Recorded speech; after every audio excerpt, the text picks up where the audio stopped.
सत साहिब। बोलो सतगुरुदेव की जय।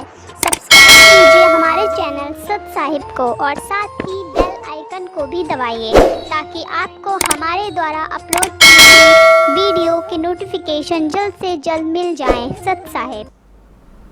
परम पिता परमात्मा पूर्ण ब्रह्म सारी सृष्टि के रचनहार कुल मालिक कबीर परमेश्वर जी की असीम रजा से आप सभी पुण्यात्माएं सतलोक आश्रम बरवाला जिला हिसार हरियाणा के अंदर पहुंच पाए। जिस आत्मा के ऊपर परमात्मा विशेष प्रसन्न होते हैं उन्हीं को ऐसे शुभ स्थान और शुभ समागम उपलब्ध हुआ करते हैं। सकल पदार्थ हैं जग माही और कर्महीन नर पावत नाहि। पुण्यात्माओं, आप बच्चे हो, विद्यार्थी हो, टीचर को पता होता है कि यदि ये विद्यार्थी अच्छी तरह शिक्षा ग्रहण करके परीक्षा में सफल हो गए, इनका जीवन बहुत ही उज्जवल होगा, इनका भविष्य, इनको अच्छी नौकरियां मिलेंगी, बड़े सुखी रहेंगे। लेकिन उस समय बच्चों को वो बात नहीं याद रहती कि हम किस लिए पढ़ रहे हैं। और वो अच्छे विद्यार्थी जो होते हैं टीचर के बताए प्रत्येक क्लास वर्क होमवर्क को करते ही रहते हैं तो सफल हो ही जाते हैं, फिर उनको वो वस्तु प्राप्त स्वाभाविक हो जाती है।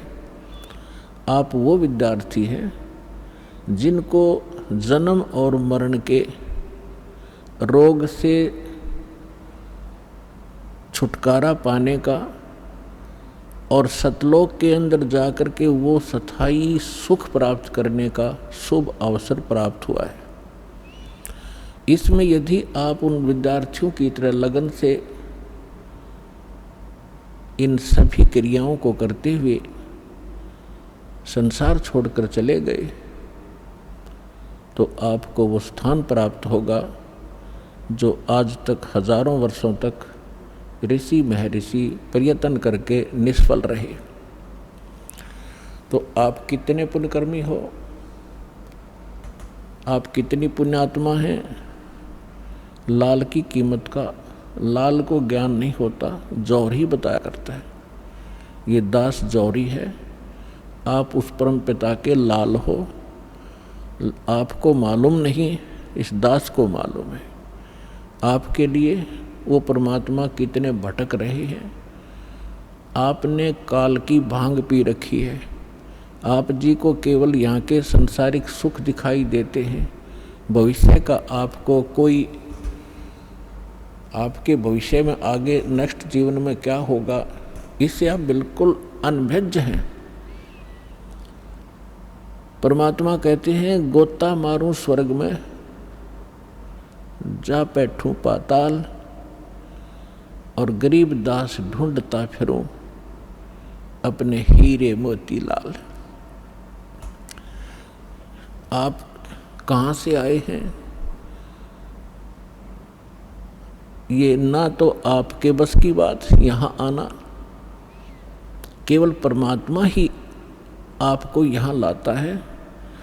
पहले तो आप तक संदेश भेजा, ऐसा अनमोल ज्ञान किसी भी माध्यम से, किसी भक्त के माध्यम से, किसी बुक के माध्यम से या किसी टीवी चैनल के माध्यम से,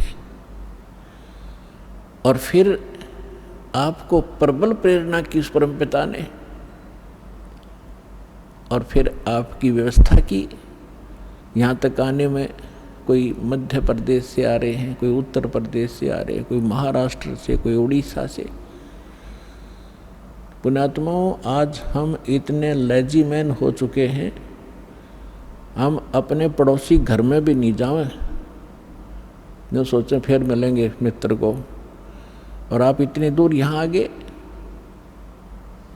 कहते करे करावे साईं मन में लहर उठा, दादू सद्दर जीव के वो आप बगल हो जा। तो आपके ऊपर कितनी रजा है सोच भी नहीं सकते। इतनी दूर आना, ट्रेनों के अंदर कितनी कठिनाई होती है, लेकिन आपके पिछले पुण्य इतने प्रबल हैं कि आपको वहाँ रुकने नहीं देते। और पिछले ही तप से होते हैं पूर्ण हंस मुराद। पिछले संस्कार आपके साथ हैं। आप किसी समय परमात्मा कबीर जी के साथ रहे हो जब भगवान धरती पर आए हुए थे।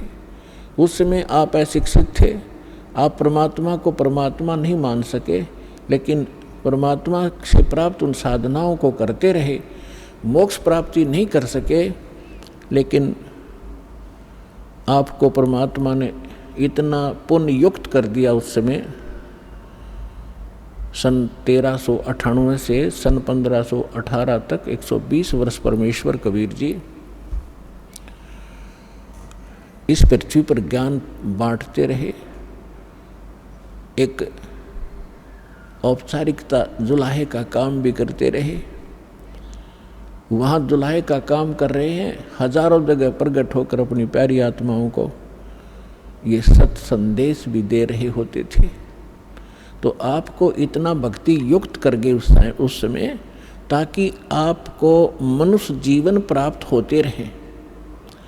अन्य योनियों से, अन्य प्राणियों के जीवनों से मनुष्य शरीर बहुत ही श्रेष्ठ है, लेकिन भक्ति ठीक ना मिलने से एक दिन इसके पुण्य अक्षीण होकर फिर ये पुण्य 84 लाख योनियों में चला जाता है।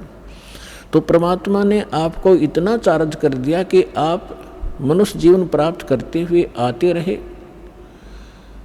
और आप जी को इस समय तक यहाँ लाना था। अब परमात्मा ने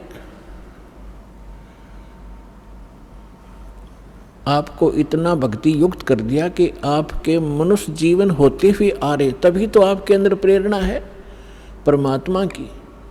2 प्रकार से मानव शरीर प्राप्त होता है। एक तो विधान है परमेश्वर का, इस काल को बनाकर दे रखा है, और काल की मजबूरी बना रखी है कि इसने मानव शरीर एक आपको देना ही पड़ता है, क्योंकि इसने 1 लाख मानव शरीरधारी प्राणियों के शरीर से निकले हुए गंध को खाने का एक श्राप लगा हुआ है इसकी गलती से। 2 प्रकार से मानव शरीर प्राप्त होता है। एक तो टर्न वाइज, यानी परंपरागत प्राप्त होता है। 84 लाख प्रकार के इन शरीरों में कुत्ते, गधे, मक्खी, मच्छर, पशु पक्षियों के जीवनों को भोगते हुए एक मानव शरीर प्राप्त होता है। तो जो ऐसे प्राप्त मानव शरीर प्राणी है तो वो भी अच्छी किस्मत, जो क्योंकि स्पीक प्राइम टाइम में जन्मा है, लेकिन उसके अंदर भक्ति की कसक नहीं होती। 100 बार कहने से भी उसकी आत्मा प्रेरित नहीं होती। और दूसरी प्रकार का जन्म ऐसे होता है जो पीछे भी मनुष्य थे, आज भी मनुष्य जीवन प्राप्त हुआ है, मानव स्त्री या पुरुष का, तो उनके अंदर पूर्व संस्कार से वो भक्ति की कसक बनी ही रहती है, और जिस कारण से वो भक्ति भगवान के बिना टिक नहीं सकते।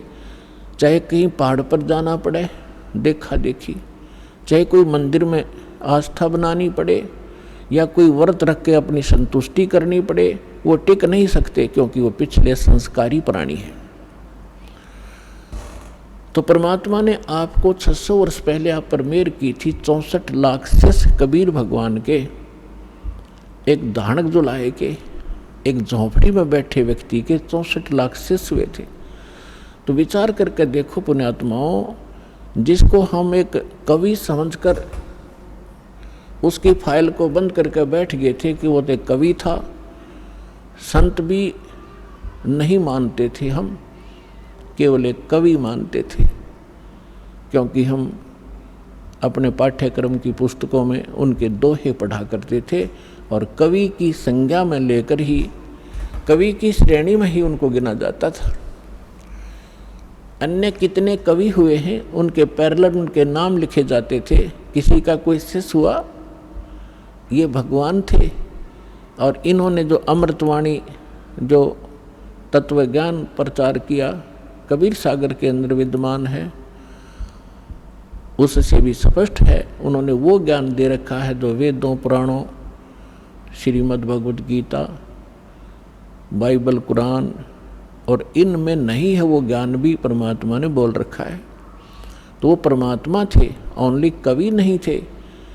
और उनके परमात्मा की महिमा में वेदों में लिखा है कि वो परमात्मा ऊपर रहता है सतलोक में, मनुष्य दृश्य है, राजा के समान एक तख्त पर, सिंहासन पर विराजमान है, वहाँ से गति करके चल कर आते हैं या अच्छी आत्माओं को मिलते हैं, अपने ज्ञान को लोकोक्तियों के माध्यम से, दोहावलियों के माध्यम से, पद्य भाग में ऊंचे स्वर में बोल बोल कर सुनाते हैं, जिस कारण से वे कवियों में से भी एक प्रसिद्ध कवि की पदवी भी प्राप्त करते हैं, लेकिन वो होते हैं भगवान। ये वेदों में लिखा है।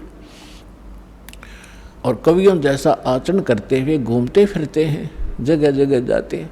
उसी दृष्टिकोण से परमात्मा एक ही समय में हजारों जगह प्रकट होकर के आज से 600 वर्ष पहले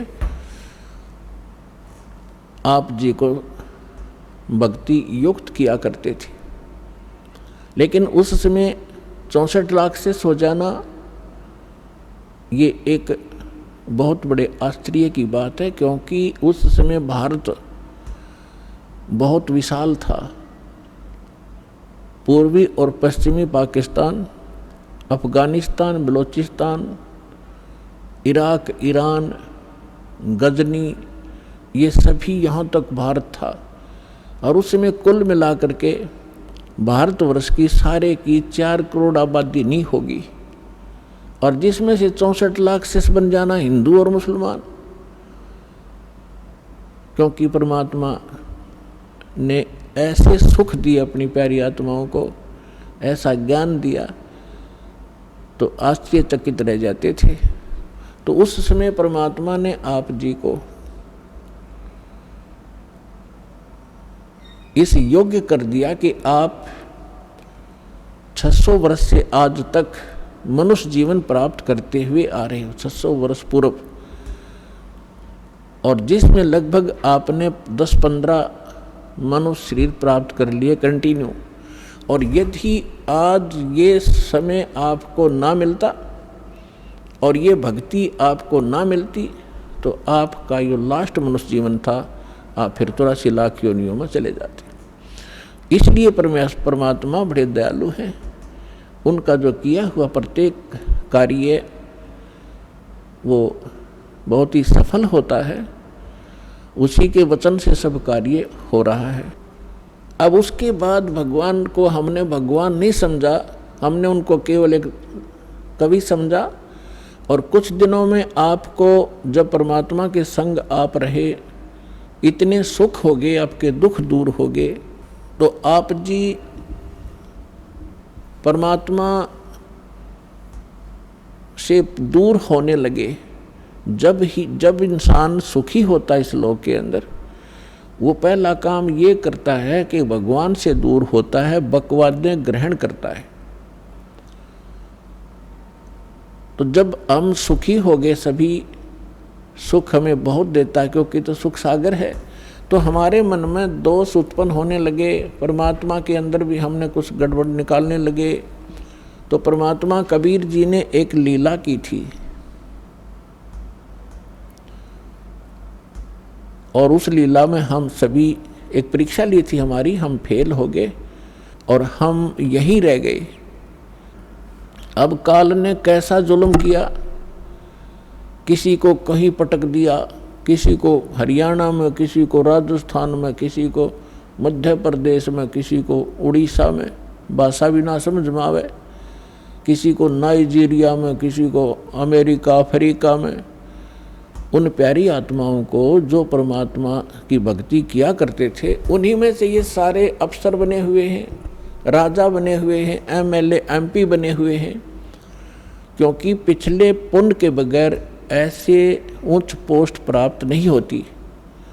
और जब तक इनको पुनः वो ज्ञान नहीं होगा कि हम कौन हैं, हम किस लिए जन्मे हैं, मानव शरीर केवल इसलिए प्राप्त नहीं होता कि आप माया इकट्ठी करो, संसारिक प्रभुता प्राप्त करो, सारा कुछ हो गया, करोड़ों की संपत्ति भी होगी, आपकी यहाँ आसपास के क्षेत्र में कोई एमपी मंत्री मिनिस्टर बनकर महिमा भी होगी, क्योंकि आप पिछले पुण्य आपके साथ थे, वो मलाई वो बैटरी आपकी चार्ज थी, वो चल रहा था।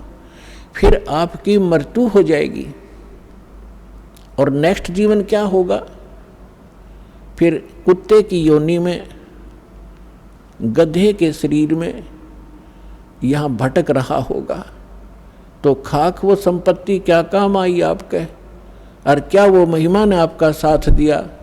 चाहे आपकी मृत्यु के उपरांत यहाँ पर कोई आपका बुत बनाकर, आपका तस्वीर बनाकर सालाना चाहे आपके उस देश के लोग उस पर बेशक माला अर्पित करते रहें, आप गधा बनकर धक्के खा रहे होगे। तो जब हमें ये पता चलेगा, तब हम सभी, चाहे कोई किसी पोस्ट प्राप्त है, कितना धनी है, चाहे गरीब है, उसको फिर इस बात से चिंता बनेगी कि सचमुच ये तो हो ही रहा है। पता नहीं कितने आप देख रहे हो प्रधानमंत्री, राष्ट्रपति, 1 मिनट में मृत्यु हो जाती है, फिर क्या? कहाँ गई वो प्रभुता? आगे का इनको पता नहीं, आगे का उन परमात्मा ने बताया, और परमात्मा से परिचित जिन महापुरुषों ने बताया वो हमारे सदग्रंथों में विद्यमान है, जो अटल विधान है। उसको कोई ना मानेगा, उसके ना मानने से विधान समाप्त नहीं होगा, और जो स्वीकार करेगा वो आने वाले कष्टों से बच जाएगा। अब दास जो बताना चाह रहा है, अब कितने दयालु है परमेश्वर, आपके पास कहाँ कहाँ संदेश भेजा। परमेश्वर ने 600 वर्ष पहले कहा था, जब धर्मदास जी जो उन पुण्यात्माओं में से हैं जिनको भगवान मिले थे, सतलोक दिखाया था, जहाँ भगवान रहते हैं उसे परिचित कराया था।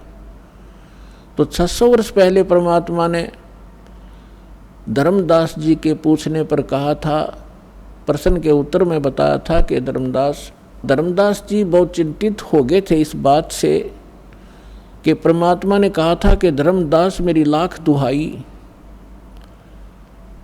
ये मूल ज्ञान कहीं बाहर न जाई,